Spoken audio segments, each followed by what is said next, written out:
Beliau adalah Menteri ATR, Agraria dan Tatanan Ruwet,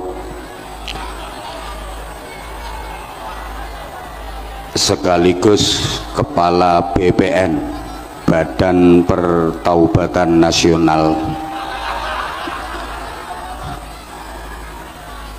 Ini sekaligus momentum yang luar biasa di bulan Ramadan, di event peringatan Nuzulul Quran, setelah Ketua Umum bersama DPP melaksanakan safari Ramadan dengan mengunjungi beberapa pondok pesantren.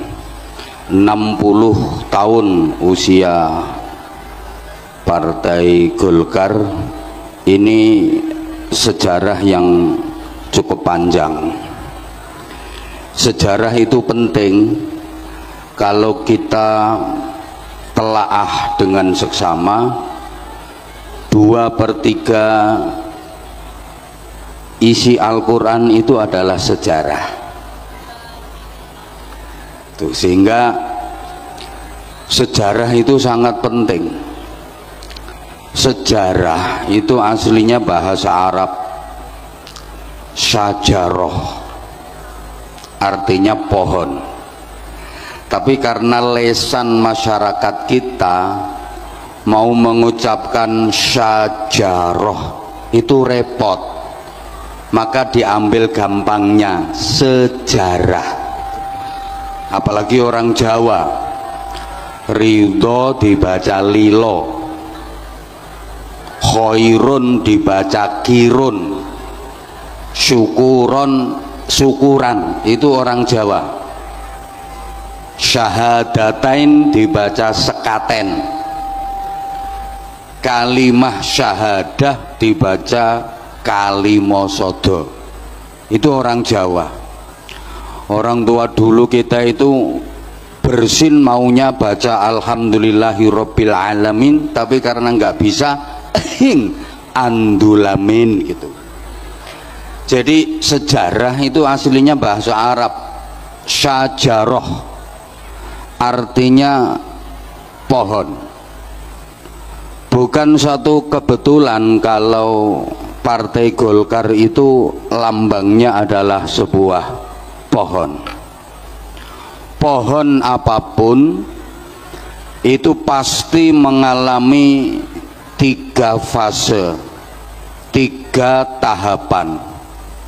Pertama, fase tunas, kedua fase puncak, dan yang ketiga fase tumbang.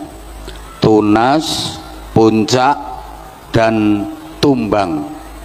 Kebangkitan, keemasan, dan kehancuran. Perintis, penerus, dan pewaris. Maka sejarah itu memiliki 3 kekuatan yang masing-masing mewakili zamannya. Ada masa lalu, ada masa kini, dan ada masa depan. Dulu, sekarang, dan nanti. Telah, sedang, dan akan. First time, present time, and next time. Masing-masing ada wakilnya. Masa lalu diwakili oleh generasi tua, masa kini diwakili oleh generasi dewasa, dan masa depan diwakili oleh generasi muda. Maka dalam bahasa sejarah, siapakah orang tua? Orang tua adalah manusia masa lalu yang masih tersisa di masa kini, yang sudah tidak banyak harapan di masa depan. Tokoh tua sibuk menulis biografi, tokoh dewasa sibuk berprestasi, menduduki kursi, memperebutkan posisi, negosiasi, koalisi, dan korupsi. Sedangkan anak muda pandai berorasi, rajin demonstrasi, dan ahli caci maki. Ini bahasa sejarah. Maka kalau kita bicara masa depan, itu bukan untuk generasi tua, bukan untuk generasi dewasa, tapi masa depan itu untuk generasi muda.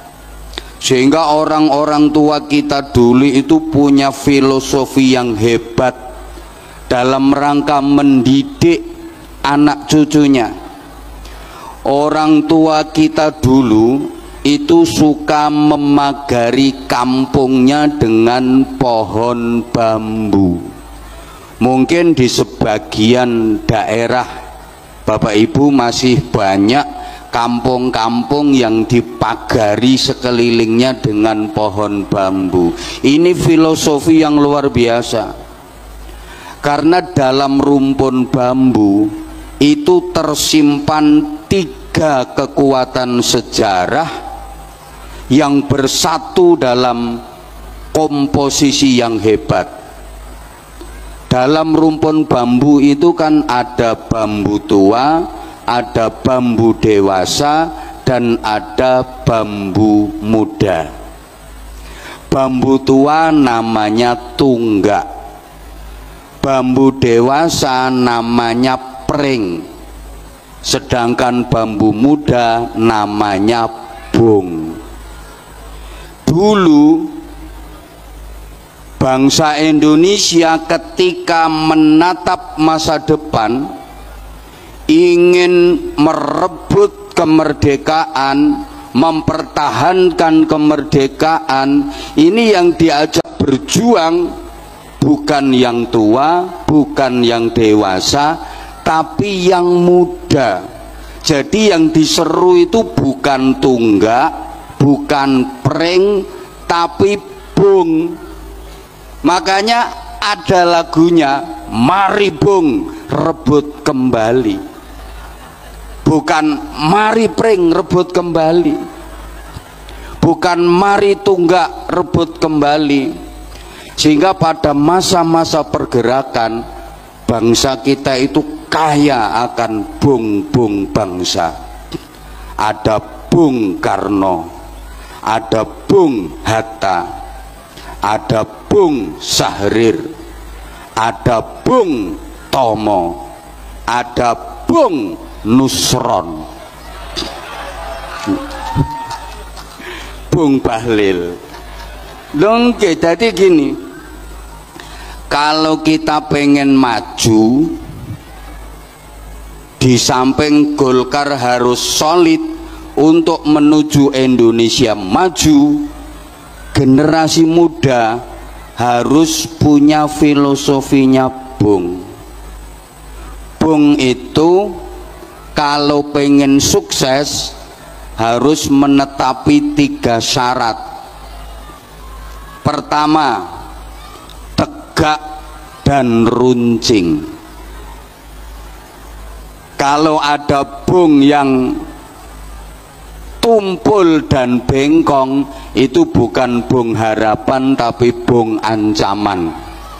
Biasanya dipotong terus dimasak di sayur. Bung yang sukses itu tegak dan runcing, artinya idealis dan kritis. Jangan pernah gampang merasa